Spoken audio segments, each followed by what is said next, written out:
The mirror. David's excitement bubbled as he unpacked his belongings in the new apartment. It was a spacious place, filled with natural light from the large windows that overlooked the bustling city streets below. He had found the listing online and jumped at the opportunity to move in. The rent was affordable, and he would have a roommate, Max, to share the space with. On the day of the move, David met Max, a tall, slender man with piercing blue eyes. Max greeted him with a smile, though there was something guarded about him, as if he were holding back a secret. Still, David brushed off the feeling, attributing it to nerves about living with a stranger. The first few days passed without incident. David and Max settled into a comfortable routine, sharing meals and occasionally chatting about their day. But as time went on, David couldn't shake the feeling that something was off about Max. There was a tension in the air whenever they were together, an unspoken unease that lingered between them.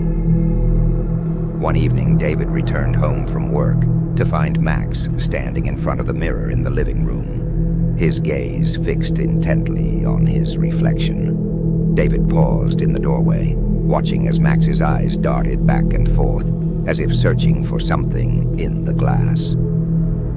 "Hey, Max," David said, breaking the silence. "Everything okay?"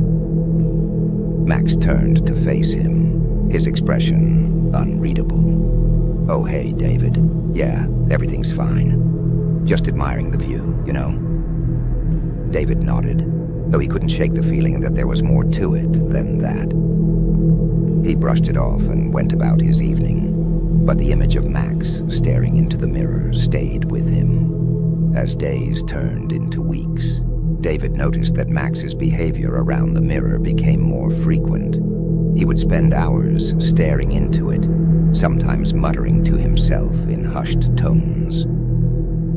David tried to ignore it, but it gnawed at the back of his mind, like a splinter he couldn't remove. One night, unable to sleep, David decided to confront Max about his strange obsession with the mirror. He found Max in the living room as usual, but this time, something was different. Max's reflection seemed wrong. It moved independently of him, its movements jerky and unnatural. "Max, what are you doing?" David asked, his voice trembling slightly. Max turned to face him, a strange glint in his eyes. "Just admiring the view, David. Isn't it fascinating?" David took a step back, his heart pounding in his chest. "What's wrong with the mirror, Max? Why does your reflection look so strange?" Max's smile widened, sending shivers down David's spine. "Oh, David, you don't understand. The mirror isn't just a reflection of me. It's a window to another world, a world where I am free to be who I truly am." David felt a chill run down his spine.